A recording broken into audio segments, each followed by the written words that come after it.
இந்த படத்தை ஒரு பட்ஜெட்டுக்குள்ள பண்ணணும். ரஜினி ஒரு சம்பளம் அதெல்லாம் இல்லாம இந்த இது ஒரு பேன் இண்டியா படமாவோ இல்ல இந்த வெறும் அடி தட்டி குத்து வெட்டு இந்த மாதிரியான படங்களோ அப்படி எடுத்தா பெரிய செலவாகும், பொருட்செலவாகும். அதெல்லாம் இல்லாம ஒரு காம்பாக்டான படம் அது எடுக்கணும் அப்படின்னா அதுக்கு வந்து சுந்தர் சி சரியா இருப்பார்னு நினைச்சாரு கமல். ரஜினிகிட்ட சொல்றாரு சுந்தர் சி வச்சு பண்ணலாமா அப்படின் போது ரஜினிக்கு ஆரம்பத்துல இருந்தே சுந்தர் சி மேல தயக்கம். சுந்தர் சி பண்ணா சரியா வருமா? அது காரணம் என்ன அப்படின்னா கமல் வந்து சுந்தர் சீட்ட சொல்றாரு நீங்க போய் ரஜினியை மரியாதை நிமித்தமா பாத்துக்கணும்னு ரஜினியை போய் மரியாதை நிமித்தமா பாக்குறாரு. இங்க ட்விஸ்ட் டர்ன் எங்க நடக்குது அப்படின்னா பயங்கரமான மன உளைச்சல் இருந்திருக்காரு. அது நியாயமான மன உளைச்சல் தான். சோ இதை வந்து கமல் கிட்ட இந்த தகவலை பகிர்ந்துகிட்டார், அதாவது தொலைபேசி மூலமா டெல்லியில எங்கேயோ இருக்காரு போல பகிர்ந்துகிட்டார்னு ஒரு தகவல் இருக்கு. அது வந்து எந்த அளவுக்கு உண்மைன்னு தெரியல. பகிராமையே கொடுத்துட்டார் அப்படின்னு ஒரு தகவல் இருக்கு. அவங்க 2 பேரும் சேர்ந்து ஒருத்தரை இயக்குனரா போட்டு அந்த இயக்குனர் வந்து அந்த படத்துல இருந்து நான் போறேன் அப்படின்னும் போது இவங்க 2 பேருக்கும் அது வந்து எப்படி சொல்லுது கொஞ்சம் மரியாதை குறைச்ச மாதிரி தான் அவங்க ஃபீல் பண்ணுவாங்க. ஈகோவை நிச்சயமா டச் பண்ணிருக்கும்.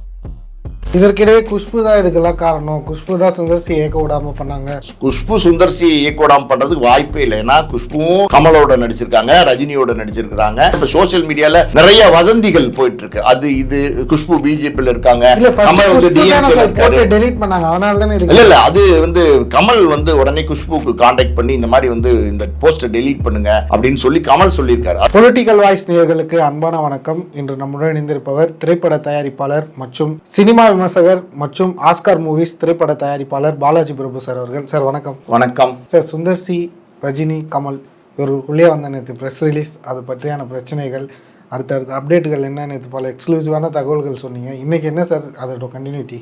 நேற்றுக்கு அந்த செய்தி வந்ததுக்கு அப்புறம் பார்த்தீங்கன்னா என்ன காரணத்தினால வந்து சுந்தர் சி வந்து இப்படி ஒரு பரபரப்பான அறிவிப்பை கொடுத்துருக்காரு. அதாவது வந்து இந்த படத்தில் ரஜினி கமல் படத்தை பண்ணுறதுங்கிறது வந்து ஒரு ப்ரைட், உண்மையிலுமே ஒரு பெருமையான விஷயம். இன்றைக்கி ரஜினியும் ஒரு பக்கம் ஒரு சூப்பர் ஸ்டாராக இருக்கார், கமலும் இன்றைக்கி ஒரு சூப்பர் ஸ்டாராக இருக்கார்.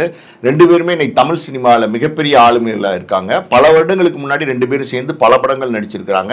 அதுக்கப்புறம் இன்றைக்கி 46 வருஷமாக 2 பேரும் சேர்ந்து படங்களே பண்ணலை. அப்படி இருக்கும்போது மறுபடியும் ரஜினியும் கமலும் சேர்ந்து ஒரு படம் பண்ணலாம் அப்படின்னும் போது அந்த படத்தில் உள்ள லாபம் எல்லாமே கமலஹாசனுக்கு வரணும், ராஜ்கமல் வரணும் அப்படின்னு சொல்லி ரஜினி வந்து அவருடைய நண்பருக்காண்டி, நீண்ட கால நண்பருக்காண்டி இந்த தேதியை கொடுத்திருக்காரு. மறுபக்கம் பார்த்தீங்கன்னா கமலஹாசன் வந்து இந்த தக்லை படம் எடுத்த வகையில் ஒரு 150 கோடி ரூபா நஷ்டத்தில் இருக்காரு. ஸோ அந்த நஷ்டத்தை உடனே வந்து அடைக்கணும் அப்படின்னா ரஜினி மாதிரி ஒரு பெரிய ஸ்டார் தேதி கொடுத்தாதான் உண்டு. அப்படி ஒரு தேதியை கொடுத்தாதான் கமலுக்கு ஹெல்ப் பண்ண முடியும் அப்படின்னு சூழ்நிலை வரும்போது ரஜினி வந்து கமலுக்கு இந்த தேதியை கொடுக்குறாரு. ஸோ இது வந்து 2 பேருக்கு உள்ள நட்பை காமிக்குது. ஸோ இந்த இடத்துல ரஜினி கமல் சேர்ந்து நடிக்க போறாங்க அப்படிங்கிற ஒரு ப்ராஜெக்ட் தான் முதல்ல வந்து பேசப்பட்டது. அதனுடைய அறிவிப்பு தான் வரும்னு எதிர்பார்க்கப்பட்டது. ஆனால் பார்த்தீங்கன்னா ரஜினி கமல் சேர்ந்து நடிக்கிற ப்ராஜெக்டில் நிறைய சிக்கல்கள் இருந்துச்சு. அது என்ன அப்படின்னா ப்ராக்டிக்கல் டிஃபிகல்ட்டி, நடைமுறை சாத்தியம் நிறைய இருந்துச்சு. அது என்ன அப்படின்னா ரஜினி கமல் 2 பேருமே சேர்ந்து நடிக்கிறாங்கன்னும் போது 2 பேருக்கும் ஈக்குவல் ஸ்பேஸ் கொடுக்கணும், 2 பேருக்கும் ஈக்குவல் ஸ்க்ரீன் ஷேரிங் கொடுக்கணும். அதாவது வந்து இப்போ ஒரு உதாரணத்துக்கு ரஜினிக்கு ஒரு சீன் ஜாஸ்தியாக இருந்துச்சுன்னா கமல் ரசிகர்கள் வந்து வருத்தப்படுவாங்க, கமலுக்கு ஒரு சீன் ஜாஸ்தியாக இருந்துச்சுன்னா ரஜினி ரசிகர்கள் வருத்தப்படுவாங்க. இது இல்லாமல் பார்த்தீங்கன்னா இவங்க 2 பேரையும் ஹேண்டில் பண்றதுக்கு, 2 பெரிய நடிகர்களையும் ஹேண்டில் பண்றதுக்கு அதுக்கேற்ற டேலண்டான அனுபவமுள்ள ஒரு இயக்குனர் வேணும். அதே நேரத்தில் படத்தையும் வெற்றி படமாக்கணும். இது எவ்வளோ கேள்விகள் இருக்கும்போது நல்ல கதையும் வேணும். ஸோ இதெல்லாம் ஒரு கேள்வியாக வரும்போது கமல் வந்து லோகேஷை வச்சு பண்ணலாமா அப்படிங்கிற ஒரு பேச்சு அது கூலி படத்துக்கு முன்னாடி ரஜினியோட சொல்லியிருந்தாரு. ரஜினி ஓகே பண்ணலாம் அப்படின்னு சொல்லியிருந்தாரு. ஆனால் கூலி படம் வந்து பெரிய லெவலில் வந்து பேசப்பட்டது. அது எப்படி சொல்லுது, மிகப்பெரிய தோல்வி படம். அது உண்மைதான். எனக்கு வசூல் ரீதியாக வெற்றி படமாக இருந்தால் கூட கூலி வந்து மிகப்பெரிய தோல்வி படம் தான். அதை வச்சு செஞ்சுட்டாங்க அந்த படத்தை. லோகேஷ் பொறுத்த வரைக்கும் கூலி ரிலீஸ் ஆனதுக்கப்புறம் ஒரு ஓவர் ரேட்டட் டேரக்டர்லாம் பேச ஆரம்பிச்சிட்டாங்க. இன்றைக்கி சோஷியல் மீடியாவில் வந்து பார்த்திங்கன்னா யாராக இருந்தாலும் சரி படம் நல்லா இல்லைன்னா அது வந்து கண்ணாப்புண்ணான்னு பேச ஆரம்பிச்சிடுறாங்க. அப்படி வந்து ஒரு காரணம் அது ரஜினிக்கு வந்து லோகேஷோடு சேர்ந்து உடன் ஒர்க் பண்ணுறதில்ல.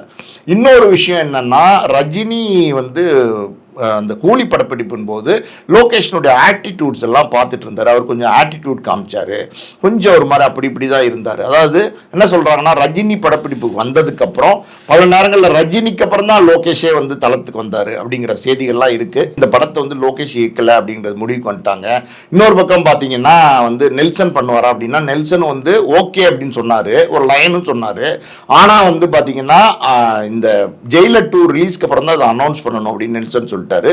ஆனால் இந்த படத்தை இம்மீடியட்டாக தொடங்க வேண்டிய கட்டாயம் இருந்ததுனால ஸோ இந்த படத்தினுடைய டிசைனை கொஞ்சம் மாற்றி இந்த படத்தில் ரஜினி மட்டுமே ஹீரோவாக நடிக்கிற மாதிரியும், கமல் வந்து கடைசியில் ஒரு கேமியோ, அதாவது விக்ரமில் வந்து சூர்யா வந்தார்ல அந்த மாதிரி இதுவரைக்கும் இப்போ சொல்லாமல் கடைசியில் வந்து சஸ்பென்ஸாக ஒரு கேமியோ பண்ணுற மாதிரியும் ஒரு பிளான் பண்ணி ராஜ்கமல் ஃபிலிம்ஸ் வந்து இந்த படத்தை தொடங்கினாங்க. இப்போ இந்த தொடங்கினதில் என்ன பிரச்சனை அப்படின்னா, இந்த படத்தை ஒரு பட்ஜெட்டுக்குள்ளே பண்ணணும். ரஜினியோட சம்பளம் அதெல்லாம் இல்லாமல் இது ஒரு பேன் இண்டியா படமாவோ இல்லை வந்து வெறும் அடி தட்டி குத்து வெட்டு இந்த மாதிரியான படங்களோ அப்படி எடுத்தால் பெரிய செலவாகும், பொருட்செலவாகும். அதெல்லாம் இல்லாமல் ஒரு காம்பேக்டான படம் அது எடுக்கணும் அப்படின்னா அதுக்கு வந்து சுந்தர் சி சரியாக இருப்பார்னு நினச்சாரு கமல். இன்னொரு பக்கம் பார்த்தீங்கன்னா ரஜினியுமே பார்த்தீங்கன்னா ஆரம்பத்தில் குரு சிஷ்யன், அண்ணாமலை அந்த மாதிரி படங்கள்லாம் நடிச்சார்ல, அந்த மாதிரி படம் அது லைட்டர் வெயிட்டில் ஒரு காமெடி படம் நடிக்கணும்னு ரஜினிக்குமே ஒரு விருப்பம் இருந்ததுனால ஸோ சுந்தர் சி இதுக்கு சரியா இருப்பார் அப்படின்னு சொல்லி கமல் தான் வந்து சுந்தர் சியை தேர்வு செய்கிறார். ரஜினிகிட்ட சொல்கிறார் சுந்தர் சி வச்சு பண்ணலாமா அப்படின் போது ரஜினிக்கு ஆரம்பத்திலேருந்தே சுந்தர் சி மேலே தயக்கம். அதாவது வந்து சுந்தர் சி பண்ணால் சரியாக வருமா, அது காரணம் என்ன அப்படின்னா ரஜினி எப்போவுமே தன்னுடைய மார்க்கெட்டை தக்க வச்சுக்கிறதுல ரொம்ப கவனமாக இருப்பார். இன்னைக்கு யார் யார் யங்ஸ்டர்ஸ் இருக்காங்களோ அவங்களோட தான் ரஜினி வந்து தொடர்ந்து படங்கள் பண்ணிட்டு இருந்தார். ஒரு காலத்தில் எஸ்பி முத்துராமனோட இருந்தார், ராஜசேகரோடு இருந்தார், பி வாசு, அப்புறமா KS ரவிக்குமார், அப்புறம் சுரேஷ் கிருஷ்ணா, இப்படி தொடர்ந்து பெரிய இயக்குநர்களோட ஒர்க் பண்ணால் கூட இன்னைக்கு அவங்களோட யாரோடையும் சேர்ந்து ரஜினி ஒர்க் பண்ணல. இப்போ இருக்கிற இளைஞர்களோட சேர்ந்து ஒர்க் பண்ணுறாரு. இந்த மாதிரி ட்ரெண்டில் இருக்கிற இளைஞர்களோட ஒர்க் பண்ணுறது தான் ரஜினி விரும்புகிறாரு. ஸோ கூடவே அனிருத் இருக்காரு. அனிருத் இசையமைப்பாளர் பார்த்தீங்கன்னா கூட இளையராஜாவோட இருந்தார், அப்புறம் தேவாவோட இருந்தார், AR ரஹ்மானோட இருந்தார், இப்போ அனிருத்தோட இருக்காரு. ஸோ ரஜினியை பொறுத்த வரைக்கும் இன்னைக்கு அவருடைய மார்க்கெட்டை தக்க வச்சுக்கிறதுல ரொம்ப வந்து கவனம் செலுத்துவார். ஸோ அப்படி ரஜினி வந்து சுந்தர் சி சரியாக வருமா அப்படிங்கிறது 1-2 தடவை வந்து கமல்கிட்ட கேட்குறாரு. கமல் ஒரு பாயிண்ட் ஆஃப் வியூ என்னன்னா, இந்த படம் வந்து தயாரிப்பாளர் கமலஹாசன், அதனால இது ஒரு பட்ஜெட்டுக்குள்ள முடிச்சா ஒரு பெரிய லாபத்தை எடுக்கலாங்கிற ஒரு பிளான் அது தயாரிப்பாளருக்கு இருக்க தானே செய்யும். அப்போ அதுக்கு படத்தை முடிக்கிறதுக்கு திறமையான இயக்குனர் யார் அப்படின்னா அனுபவம் உள்ள கிட்டத்தட்ட 30-35 படங்கள் எடுத்த அனுபவம் உள்ள வெற்றி படங்களை இன்னைக்கும் கொடுத்துக்கிட்டு இருக்கிற இயக்குனராக சுந்தர் சி இருக்காரு. இது ஒன்று.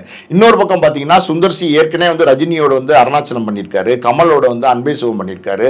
ஸோ சுந்தர் சி இந்த படத்துக்கு இயக்குனராக இருந்தால் இது ஈஸியாக இருக்கும், கம்ஃபர்டபுளாக இருக்கும் அப்படின்னு சொல்லி கமல் தான் சிபாரிசு பண்ணுறாரு. கமல் வந்து சுந்தர் சிகிட்ட சொல்கிறாரு, நீங்கள் போய் ரஜினியை மரியாதை நிமித்தமாக பார்த்துக்கணுன்னா ரஜினியை போய் மரியாதை நிமித்தமாக பார்க்குறாரு. இங்கே ட்விஸ்ட் டர்ன் எங்கே நடக்குது அப்படின்னா, கமல் வந்து இந்த படத்தை உடனே அறிவிக்கணும்னு நினைக்கிறார். அவரோட பிறந்த நாள் நவம்பர் 7ஆம் தேதி அந்த படத்தை அறிவிக்கணும்னு கமல் நினச்சது தான் இந்த பிரச்சனைக்கெல்லாம் காரணம்.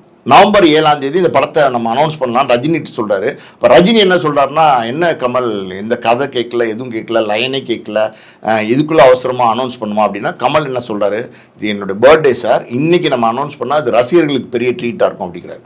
ஒரு பக்கம் சுந்தர் சி கிட்ட சொல்கிறார், இந்த இப்போ 7ஆம் தேதி அனௌன்ஸ் பண்ணுறோம் அப்படின்னோடனே சுந்தர் சியுமே இதே சொல்கிறார், சார் கதையே ரெடி இல்லையே சார், ரஜினி சாருக்கு நான் லைனே சொல்லலையே, இப்போ நீங்கள் திடீர்னு அனௌன்ஸ் பண்ணிங்கன்னா எப்படி சார் அப்படின்னு கேட்குறாரு. அதெல்லாம் பார்த்துக்கலாம் சுந்தர், நீங்கள் வாங்க ஈவினிங் நம்ம அனௌன்ஸ் பண்ணுறோம், ஆஃபீஸ் ராஜ்கமல் ஆஃபீஸ்க்கு வந்துருங்க, ரஜினி வரார் அப்படின்னோடனே சுந்தர் சி தட்ட முடியுமா? சுந்தர் சி வந்து போகிறாரு, ரஜினி போகிறாங்க, கமல் இருக்காரு, எல்லாம் ஒரு ஃபோட்டோலாம் எடுக்கிறாங்க. இந்த மாதிரி அஃபிஷியலாக வந்து இந்த ரஜினி நடிக்கிற படமாக தான் சொல்கிறாங்க, கேமியோ நடிக்கிறது இல்லை சொல்லலை. ஸோ இதை சுந்தர் சி இயக்கிறார் அப்படிங்கிறது மட்டும் சொல்லிட்டு அனௌன்ஸ்மெண்ட் கொடுத்துட்றாங்க. இதுக்கப்புறம் பார்த்தீங்கன்னா சுந்தர் சிக்கு ஐடியல் பீச் ரிசார்ட் ஈசிஆர் கிட்ட இருக்குது, மகாபலிபுரத்துக்கு முன்னாடி, அங்கே வந்து ரூம் போட்டு கொடுக்குறாங்க. அங்கே வந்து சுந்தர் சி அவருடைய உதவியாளர்கள் கிட்டத்தட்ட ஒரு 20 பேர் நண்பர்கள், நிறைய பேர் சுந்தர் சி வந்து ஒரு படையே வச்சிருப்பார் டிஸ்கஷன். ஏன்னா வந்து பலருடைய ஆலோசனை கேட்டு எல்லாரையும் கலந்து ஆலோசித்து தான் சுந்தர் சி வந்து ஒரு கதையை முடிவு பண்ணுவார், அந்த சீன்ஸ் எல்லாம் முடிவு பண்ணுவார். ஸோ அந்த மாதிரி ஐடியல் பீச் ரிசார்ட்டில் அந்த கதை லைன் ஒன்று ரெடி பண்ணுறதுக்காண்டி சுந்தர் சி வந்து அவங்க உதவியாளரோட சேர்ந்து ஒரு அருமையான லைன் ஒன்று ரெடி பண்ணிட்டு ரஜினிகிட்ட போய் சொல்கிறார். 2 நாளில் போகிறாரு, சார் உங்களை பார்த்து கதை சொல்லணுங்கிறாரு. ரஜினியும் வர சொல்கிறாரு, சுந்தர் சி போய் கதை சொல்கிறார். ரஜினிக்கு அந்த லைன் பிடிக்கல. ரஜினி என்ன சொல்கிறாருன்னா, சுந்தர் இதோட பெட்டரான எதாவது பண்ணலாமா, வேறு ஏதாவது இருக்கா அப்படிங்கிற மாதிரி கேட்குறாரு. அப்போ சுந்தர் சிக்கு தெரியும், அதாவது வந்து ரஜினிக்கு இந்த கதை பிடிக்கல, அதனால் வேறு ஏதாவது பண்ணலாமான்னு கேட்குறாரு. அப்படின்னோடனே ஓகே சார், ஒன்றும் பிரச்சனை இல்லை சார், நான் பண்ணிட்டு வரேன் சார் அப்படின்னு சொல்லிட்டு மறுபடியும் வந்து உதவியாளரோட அந்த ரிசார்ட்டில் வந்து டிஸ்கஸ் பண்ணுறாரு. வேற ஒரு அருமையான கதை. சுந்தர் சியை பொறுத்த வரைக்கும் பார்த்தீங்கன்னா உள்ளத்தை அள்ளித்தா, மேட்டுக்குடி, நிறைய படங்கள், அதாவது ஒரு லைட்டர் வெயிட்டில் ஒரு கதையை எடுத்துகிட்டு அருமையாக சொல்லிடுவார். காமெடியும் இருக்கும், ஃபைட்டு, ஆக்ஷன் எல்லாமே இருக்கும். ஸோ அதனால் அந்த மாதிரி ஒரு லைனை வந்து ரெடி பண்ணிட்டு மறுபடியும் போய் சொல்கிறார். 2வது தடவையாக போகிறாரு, 2வது தடவையாக கதை லைனை சொல்கிறார். 2வது தடவை ரஜினி என்ன சொல்கிறாருன்னா, இதோட கொஞ்சம் பெட்டராக நான் எதிர்பார்க்குறேன் அப்படிங்கிறார். சுந்தர்சி அங்கேயே ஹட்டாக ஆரம்பிக்கிறார். ஏன்னா அவர் ஆல்ரெடி 35 படங்களுக்கு மேலே கொடுத்து நிரூபித்த ஒரு இயக்குனர். அவர் இப்போ படம் இல்லாத இயக்குனர் கிடையாது. ஆல்ரெடி மூக்குத்தியம்மன் ஒரு படம், நயன்தாரா படம் வந்து மிகப்பெரிய பட்ஜெட்டில் ரெடி ஆகிட்டு இருக்கு. அந்த படப்பிடிப்பு முடிகிற தருணத்தில் இருக்குது. இன்னொரு பக்கம் விஷால் படம் பண்ணுறாரு. ஸோ அடுத்தடுத்து படங்கள் பண்ணிட்டு இருக்கிற ஒரு இயக்குனர் திடீர்னு இவங்க கூப்பிட்டுக்கிட்டாங்க, ரஜினி கமல் கூப்பிட்டாங்கிறதுக்காண்டி வந்தார். ஆனால் இப்படி வந்து ரஜினி வந்து தொடர்ந்து அவருடைய கதையை வந்து பிடிக்கல அப்படின்னு சொல்லும்போது சுந்தர்சிக்கு வருத்தமாகுது. சரி சார், இன்னொரு கதை பண்ணிட்டு வரேன் சார் அப்படின்னு சொல்லிட்டு 3வது ஒரு கதை பண்ணிட்டு மறுபடியும் 2 நாளில் போகிறார். இதெல்லாமே மொத்தமே இந்த நவம்பர் 7க்கு அப்புறம் நடக்குது. இந்த 13ஆம் தேதி நேற்றுக்கு வந்து சுந்தர்சி மனம் வெறுத்து தான் அந்த போஸ்ட்டை வந்து போட்டிருக்காரு. ஸோ மறுபடியும் 3வது தடவையாக ரஜினிகிட்ட போய் காசு சொல்லும்போது ரஜினி சொன்ன வார்த்தை சுந்தர்சியை ரொம்ப ஹட் பண்ணிடுச்சுங்கிறாங்க. எனக்கு சினிமா வட்டாரத்தில் முக்கியமான ஒரு நபர், சுந்தர்சியோட தொடர்பில் இருக்கிற முக்கியமான நபர், அவருடைய பேர் வேண்டாம், அவர் சொன்ன தகவல் என்ன அப்படின்னா, ரஜினி சுந்தர்சிகிட்ட 3வது தடவையாக லைனை கேட்டுட்டு சொல்லியிருக்காரு, இது ஏதோ ட்ரெண்டில் இல்லாத மாதிரி இருக்குது, ஏதோ இந்த ட்ரெண்டுக்கு ஏற்ற மாதிரி ஏதாவது அப்படின்னு இருக்காரு. ஸோ சுந்தர்சி அப்போ என்ன ஆகிட்டார்னா, அப்போனா நான் ட்ரெண்டில் படம் எடுக்கிற இயக்குனர் இல்லையா, அப்போ நான் ட்ரெண்டில் கதை எழுதக்கூடிய கதாசிரியருக்கு இல்லையா, யாருக்குமே வரும்ல. நேத்திக்கு வந்து நான் 4 படம் எடுத்தவரோ 2 படம் எடுத்தவரோ கிடையாது, 35-40 படம் எடுத்தவர். அவரை பொறுத்த வரைக்கும் எப்படின்னா, சும்மா ஜேஇ, நம்ம ஷாமு, அந்த எப்படி சொல்கிறது, அந்த மிர்ச்சி சிவா, ஜீவா, இவங்கள மாதிரி ஆட்களை வச்சுட்டே சூப்பர் டூப்பர் ஹிட் படம் கொடுப்பாரு. ஸோ அப்படி இருக்கும்போது இது வந்து சுந்தர்சிக்கு வந்து ரொம்ப மன வருத்தத்தை உண்டு பண்ணியிருக்கு. ரஜினிகிட்டே கேட்டுக்காரு, சார் ட்ரெண்டில் என்ன சார் எதிர்பார்க்குறீங்க அப்படின்னு கேட்டுக்காரு.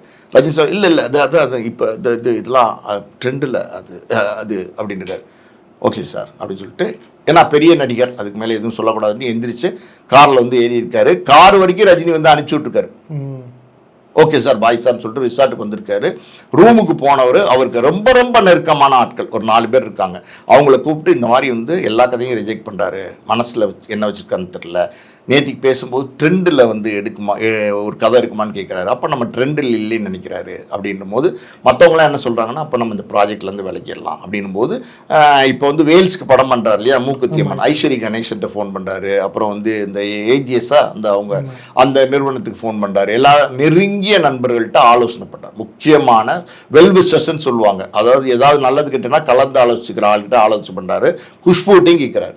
அப்போ எல்லாருமே என்ன சொல்கிறாங்கன்னா, இல்லை சார் நீங்கள் மனசு வருத்தப்பட ஆரம்பிச்சிட்டிங்க, ஸோ இந்த மன வருத்தங்களோடு இந்த படத்தை போய் பண்ணிங்கன்னா அடுத்து 15 நாள் 20 நாள் ஷூட்டிங் போனதுக்கப்புறம் சிக்கல் வந்துச்சுன்னா அது இன்னும் பெரிய சுமையை உங்களுக்கு கொடுக்கும். அது அங்கேருந்து அந்த இடத்துல நீங்கள் வெளியிலேயே வர முடியாத சிக்கல் ஆயிரும். அதனால் இப்போவே நீங்கள் வந்து அதை வேண்டான்னு சொல்கிறது நல்லது தான். அப்படி நீங்கள் வேணான்னு சொல்லலைன்னா, அடுத்தடுத்து கதை சொல்லி பிடிக்கலைன்னா ரஜினி கமல்கிட்ட சொல்லுவார், எனக்கு சுந்தர்சி செட் ஆகலை அப்படின்னு.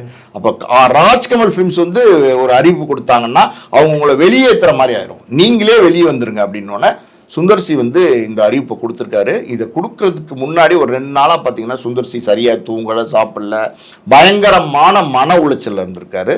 அது நியாயமான மன உளைச்சல் தான். ஸோ இதை வந்து கமல்கிட்ட இந்த தகவலை பகிர்ந்துக்கிட்டார், அதாவது தொலைபேசி மூலமாக டெல்லியில் எங்கேயோ இருக்கார் போல் பகிர்ந்துக்கிட்டார்னு ஒரு தகவல் இருக்கு. அது வந்து எந்த அளவுக்கு உண்மைன்னு தெரியல. பகிராமையே கொடுத்துட்டார் அப்படின்னு ஒரு தகவல் இருக்கு. அது வந்து ஊர்ஜிதப்படுத்த முடியல. ஆனால் நடந்த சம்பவம் இதுதான் இந்த எப்படி சொல்றது, இந்த அறிவிப்புக்கு காரணம். சுந்தர்சி அளவுக்கு அப்போ கமலும் மன உளைச்சலுக்கு ஆயிருப்பாரு சார். நிச்சயமா கமல் மன உளைச்சல் மட்டும் கிடையாது, ரஜினி கமல் 2 பேரும் சேர்ந்து நடிக்கிற இந்த படம் இது வந்து இந்த பிரைட் ஆஃப் தமிழ் சினிமா தான் உண்மை. இன்னைக்கு வந்து மிக முக்கியமான ஒரு படமாக பார்க்கப்படுது.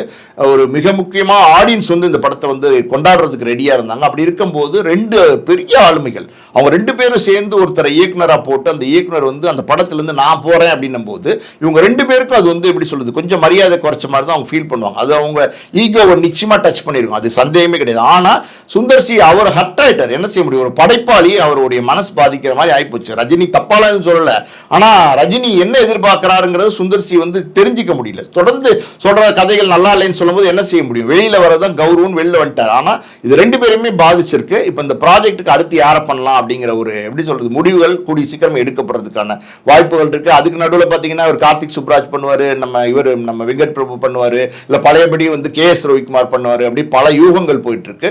யூகங்களின் அடிப்படையில் நம்ம இப்போ எந்த பதிலும் சொல்ல முடியாது. ஆனால் இந்த ப்ராஜெக்ட் வந்து நிச்சயமா கூடிய சீக்கிரம் தொடங்குவாங்க. இது வந்து அவங்களுக்கு ஒரு ப்ரெஸ்டீஜ் இஷ்யூ ஆயிரும். அதனால ப்ரெஸ்டீஜ் ஆயிடுச்சு. அது யார் இயக்க போறாருங்கிறதெல்லாம் ஒரு கேள்வி. அது நாளைக்கு இவங்க இனிமே கலந்து ஆலோசனை பண்ணி அந்த இயக்குனர் சொல்ற கதையெல்லாம் கேட்டு அதுக்கப்புறம் தான் அந்த முடிவு வருவாங்க. அதுக்கப்புறம் தான் அந்த அறிவிப்பு வரும். ஆனால் 1-2 மாசங்கள் ஆகலாம். இதற்கிடையே குஷ்பு தான் இதுக்கெல்லாம் காரணம், குஷ்பு தான் சுந்தர்சி ஏற்க விடாமல் பண்ணாங்க, ப்ளஸ் வந்து குஷ்பு கிட்ட வந்து நெட்டிசன்கள் கேட்ட கேள்வி, அதற்கு குஷ்பு சொன்ன பதில்கள், இது ஒரு தனியாக கலவரமாக போயிட்டு இருக்கு. இது எப்படி சார் பார்க்குறீங்க? குஷ்பு சுந்தர்சி இயக்கோடாம் பண்ணுறதுக்கு வாய்ப்பே இல்லை. ஏன்னா குஷ்புவும் கமலோட நடிச்சிருக்காங்க, ரஜினியோட நடிச்சிருக்கிறாங்க, எல்லா நடிகர்களோடையும் நடிச்சிருக்கிறாங்க. பிரபலமான ஒரு திரை நட்சத்திரமாக குஷ்பு இருக்காங்க. இன்னைக்கு மகளிர் ஆலயத்தினுடைய தலைமை பொறுப்பில் இருக்காங்க. ஸோ அந்த மாதிரி எல்லாம் குஷ்பு வந்து ஒரு நல்ல ஒரு எதிர்காலம். இது வந்து நல்ல ஒரு பெரிய ப்ராஜெக்ட். ரஜினி கமல் நடிக்கிற படத்தை இயக்குறதுங்கிறது எவ்வளோ பெரிய வாய்ப்பு. அந்த வாய்ப்பு வந்து ஆமாம், அந்த வாய்ப்பை தன் கணவருக்கு இல்லாமல் அதை பறிச்சு விடுவாங்களா ஒரு மனைவியாக இருந்துக்கிட்டு? செய்யவே மாட்டாங்க. அதுக்கான வாய்ப்புகள்லாம் கிடையாது. அதெல்லாம் எப்படின்னா இப்போ சோஷியல் மீடியாவில் நிறைய வதந்திகள் போயிட்டு இருக்கு. அது இது குஷ்பு பிஜேபியில் இருக்காங்க, கமல் வந்து டெலீட் பண்ணாங்க, அதனால தானே இல்ல அது வந்து கமல் வந்து உடனே குஷ்புக்கு கான்டாக்ட் பண்ணி இந்த மாதிரி வந்து இந்த போஸ்ட்டை டெலீட் பண்ணுங்க அப்படின்னு சொல்லி கமல் சொல்லியிருக்காரு. அதனால வந்து வேற வழி இல்லை, கமல் சொல்லிட்டா கேட்டுதான் ஆகணும். அதனால தான் அந்த போஸ்ட்டை டெலீட் பண்ணியிருக்காங்க. வேறு சில அழுத்தங்களும் வந்திருக்கும். ஏன்னா இவங்க டாப் ஸ்டார்ஸாக இருக்கிறதுனால திரை உலகத்தில் இந்த மாதிரி ஏதாவது சிக்கல் வரும்போது முக்கியமான சில பேர் இருப்பாங்க, டாப்ல இருக்கிற முக்கியமானவர்கள்லாம் இருப்பாங்க. அவங்களாம் வந்து இது கொஞ்சம் வேண்டாமே, தவிர்த்துடலாமே, இது வந்து கொஞ்சம் கௌரவம் இல்லாமல் இருக்கு, இதை கொஞ்சம் இதை எடுத்துருங்களேன் அப்படின்னும் போது அதை கேட்பாங்க, கேட்டு தான் செய்வாங்க. அப்படி தான் இது நடந்திருக்கு. நீங்கள் கேட்டீங்க, இந்த சோஷியல் மீடியாவில் யாரோ ஒரு ரசிகர் வந்து போட்டிருந்தார். அதாவது வந்து ரஜினி வந்து குஷ்பு ஒரு ஐட்டம் டாஸ்க்கு ஆட கூப்பிட்டுருப்பாரு, அதனால தான் வந்து இந்த படத்தை வந்து வேணான்னு சுந்தர்சி சொல்லிட்டாரு அப்படின்னு. ஸோ இதெல்லாம் வந்து எப்படின்னா சோஷியல் மீடியாவில் இன்னைக்கு வந்து கண்ணு மூக்கு காது வச்சு கண்டபடியெல்லாம் பேசுகிறாங்க, தரந்தாழ்ந்த கமெண்ட்ஸ் எல்லாம் போடுறாங்க. எல்லாரும் கிடையாது. ரொம்ப முக்கியம் என்னன்னா, இந்த சில விஷமிகள் புல்லுரிகள் இருந்துக்கிட்டு, அதாவது ஃபேக் ஐடிங்கிற பேரில் ஒரே ஆள் பார்த்தீங்கன்னா வேற வேற வேற ஐடியா இருக்கும், ஆனால் ஒரே கமெண்ட்டை மறுபடியும் மறுபடியும் போட்டுக்கிட்டே இருப்போம். அந்த மாதிரி வந்து இப்படி போட்டுட்டு தான் இருக்காங்க. இப்போ குஷ்பு போட்ட ட்விட்டுக்கு இப்படி போட்டிருக்காங்க, பதிலாக ஒருத்தர் போட்டிருக்காரு. அதை பார்த்துட்டு பொதுவாக இந்த நடிகைகள்லாம் என்னன்னா இதெல்லாம் நம்ம கண்டுக்க வேணான்னு கடந்து போவாங்க. ஆனால் குஷ்புவை பொறுத்த வரைக்கும் எப்படின்னா, ஆமா ஒரு ஐட்டம் டாஸ்க் வந்து ரஜினி கேட்டிருக்காரு, அதான் உங்க வீட்டில் ஒரு பொண்ணை தான் கேட்டிருக்காரு அப்படின்னு வந்து பதிலடி கொடுத்துருக்காங்க. இதுதான் சரி. இது வந்து எப்படின்னா சவுக்கடின்னு சொல்லுவாங்கல்ல, அந்த மாதிரி சவுக்கடி கொடுத்துருக்காங்க. இந்த மாதிரி கேவலமா திரை உலகத்தில் இருக்கிற நடிகர்கள் நடிகைகள் திரை பிரபலங்கள் கலைஞர்களை வந்து கேவலமா நினைக்கிற மனநிலை அது மாறணும், அது மாறும். இந்த மாதிரி குஷ்பு மாதிரி ஆட்கள் ஒவ்வொன்றுக்கும் பதில் கொடுக்குற பதில் வந்து சவுக்கடி மாதிரி இருந்துச்சுன்னா அது நிச்சயமா மாறும். குஷ்பு இந்த மாதிரி ஒரு பதில் போட்டது நம்ம பாராட்டணும். அரங்கத்துக்கு வந்து பல்வேறு தகவல் ரொம்ப நன்றி சார். நன்றி.